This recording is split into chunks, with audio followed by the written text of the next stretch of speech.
네, 코로나19 상황이 점점 더 심각해지는 것 같습니다. 확진자 수가 가파르게 증가하고 있죠. 어제 말씀 주셨던 전문가죠. 대한예방의학회 코로나19 대책위원장인 국립암센터대학원 김호란 교수를 한 번 더 연결했습니다. 교수님이 나와 계시죠? 예, 네, 안녕하세요. 안녕하세요. 어제도 말씀 나누었습니다만 코로나19가 확실히 새 국면으로 접어든 것으로 보입니다. 어떻게 보십니까? 예, 환자가 많이 증가해서 네, 국민들이 우려가 크실 것 같습니다. 네, 저희가 예상한 것보다도 환자가 지금 많이 나오고 있거든요. 네. 그 환자의 그 양도 그렇고 속도도 그렇고 둘 다 좀 예측보다는 훨씬 더 나간 상태인가요, 교수님? 예, 그렇죠. 처음에는 31번 환자에 의해서 전파가 된 것으로 생각을 했었잖아요. 네네. 그렇다고 한다면 오히려 이렇게 환자가 많이 나오지는 않을 텐데 이제 어, 역학조사를 해보니까 이 네. 31번 환자도 누군가 앞에 있어서 2차 네네. 감염이 됐고 같이 감염된 사람이 31번 말고도 여럿이 있는 거죠. 그러니까 네. 그 사람들에 의해서 그 다음 감염이 일어나니까 생각보다 더 많은 환자가 지금 나오고 있는 것 같습니다. 네. 뭐 전국적으로 많이 나오지만 특히 대구 경북 지역에 집중된 게 사실입니다. 오늘 오후에 박능호 보건복지부 장관이 브리핑을 했습니다. 그런데 아직은 전국에서 이 동시다발적으로 확산하는 징후는 없는 것으로 판단한다. 이렇게 얘기를 했는데요. 교수님은 어떻게 보십니까? 예, 맞습니다. 환자 수가 많기는 하지만 네. 대부분 연결고리가 있습니다. 우리가 네. 알고 있듯이 그 교회에서 같이 이제 예배를 본 분들이 지금 계속해서 숫자가 증가하면서 음, 많이 나오고 있거든요. 네. 그래서 이분들이 지금 여러 지역으로 퍼져 있어서 거기서 나오는 거지만 모든 지역에서 다 비슷비슷한 지역사회 유행이 지금 진행되고 있다. 이렇게 보고 있지는 않습니다. 네. 정부는 심각으로 지금 올리지 않고 여전히 경계 상태를 유지하기로 했습니다. 뭐 심각이라고 올리지 않는다고 하더라도 굉장히 그 수준으로 사실은 내용상으로는 채워가고 있다라고 하는데 어제도 말씀을 주셨습니다만 지금 경계를 유지하는 것이 적절한 대처인가요? 어떻습니까? 예, 어쨌든 우리가 심각으로 하려면 네. 그 기준이 네. 전국에서 지역사회 유행이 확산되고 있을 때입니다. 네. 아직까지는 그런 단계는 아니라고 보고 있고요. 네. 또 한 가지는 이제 코로나19가 우리가 알고 있는 감염이 뭐 독감이나 이런 거보다는 조금 심하지만 네. 그렇다고 해서 사스나 메르스와 같이 치명률이 또 높은 질병은 아닙니다. 네. 그러다 보니까 숫자가 많다고 해서 지금 이것을 심각으로 올려야 되겠느냐 그런 고민이 좀 있습니다. 우리나라가 심각으로 한번 경계 단계를 위기 단계를 올렸던 적이 딱 한 번 있는데요. 네. 신종플루 때였습니다. 네네. 2009년도에요. 네. 그때는 이제 지금과 비교할 수 없이 이제 많이 확산이 됐기 때문에 음. 그때와 비교하면 아직은 심각 단계는 아니다라고 생각할 수 있습니다. 네. 말씀하셨던 것처럼 이 신종 플루보다 이번 코로나19가 어떻게 보면 더 셀 수 있다라는 의견을 마침 그 신종 감염병 중앙 임상위원회에서 얘기를 했습니다. 교수님은 이 의견에 대해서 어떻게 보십니까? 이게 더 셀 수 있을 거라는 거는 네. 치명률이 높다는 것은 좀 비교하기가 아직은 어렵고요. 네. 물론 이제 독감보다는 이게 폐렴이기 때문에 훨씬 더 이제 치명률은 더 높아질 수 있습니다. 네. 그렇지만 우리가 처음에 생각했던 뭐 사스나 메르스와 같은 코로나 바이러스의 전파보다는 굉장히 전파 속도가 빠르고 네. 또 아주 초기에 전파가 잘 돼서 네. 잡기가 상당히 어려운 그런 이제 힘든 질환이다라는 의미에서 얘기한 것으로 알고 있습니다. 네. 알겠습니다. 세계보건기구 WHO가요. 확진자가 우리나라에서 급증하긴 했으나 이 코로나19 관리가 가능할 것이다. 왜냐하면 특정 지역에서 또 어떻게 보면 서로 연관성을 파악할 수 있는 그런 상태로 발발했기 때문에 역학적으로 특별한 변화가 아니다. 이런 입장을 세계보건기구가 내놨습니다. 교수님도 같은 생각이신가요? 예, 맞습니다. 지금 그 교회랑 연관된 분들이 대부분이기 때문에 네. 어떤 면에서는 우리가 오히려 관리할 수가 있는 그런 면도 있습니다. 네. 지역별로 좀 여쭤볼게요. 일단 어제 사망자가 발생한 곳이 바로 청도 대남병원입니다. 그런데 여기서 간호사 5명이 집단으로 감염된 것으로 확인이 됐어요. 굉장히 좀 우려스러운 상황인데 일각에서는 중국 우한에서처럼 이 병원에서 감염이 좀 폭증하는 상황이 오진 않을까 걱정하고 있습니다. 교수님은 어떻게 보세요?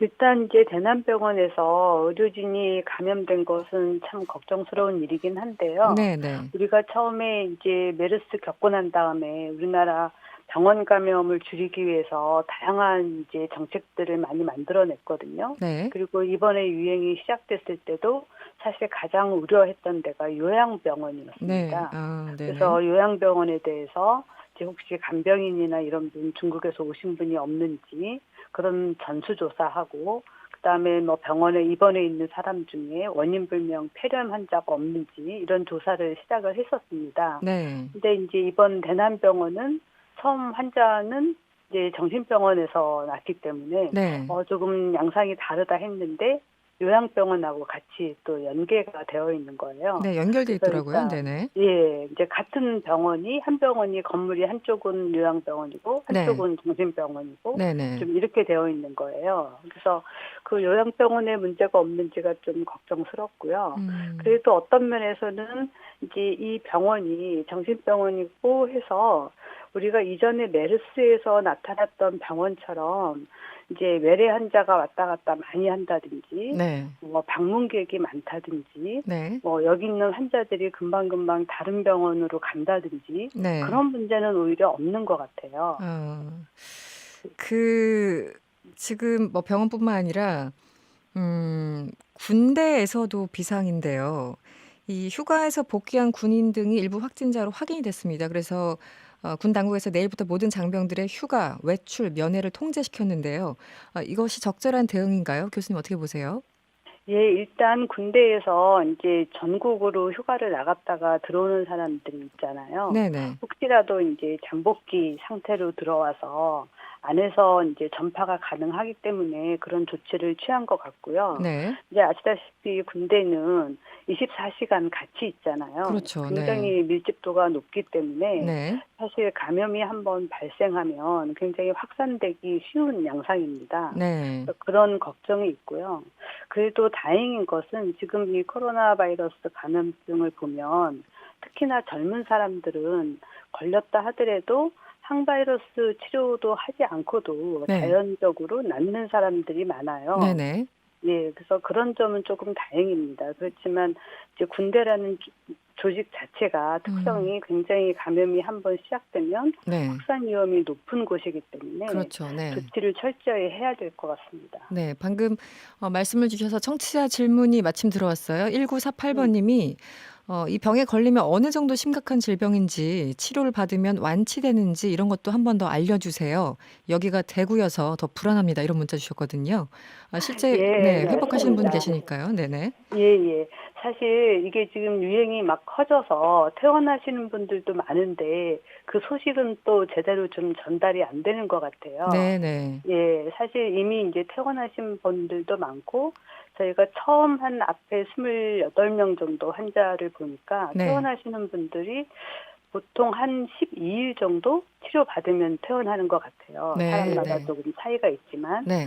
그래서 별로 치료 기간이 길지 않고 이제 음. 젊은 사람들은 대부분 뭐 항바이러스 치료제 없이도 자연스럽게 지나가기도 하고 네. 또 오늘 발견된 환자분도 이제 노인분이 한 분 계신데 네. 그분은 이미 바이러스성 폐렴이 지나가고 있는 상태로서 또 발견된 분들도 있어요. 그러니까 스스로 극복을 하신 거군요.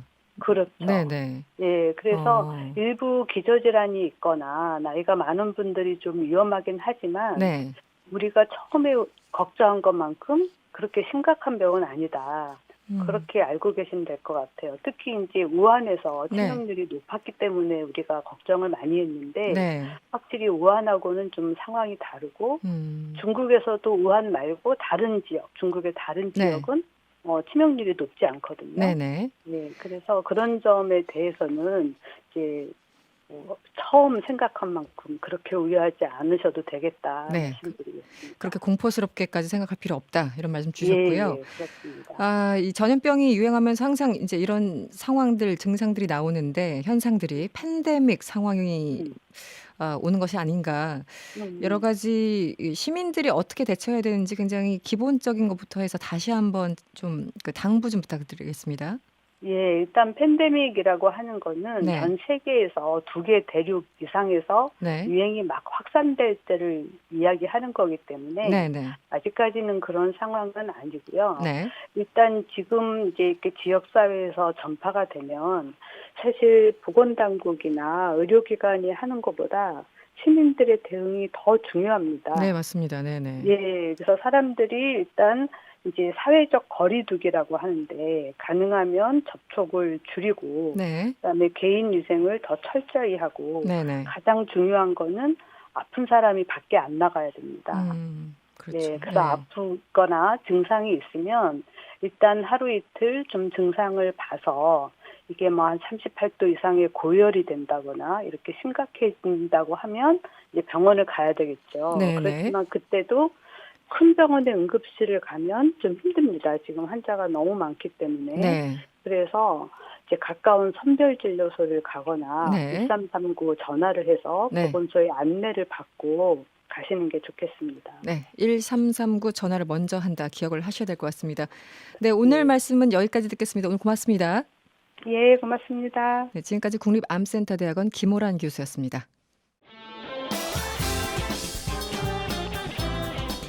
여러분의 퇴근길을 꽉 채워드립니다. 평일 저녁 6시 5분 이승원의 세계는 그리고 우리는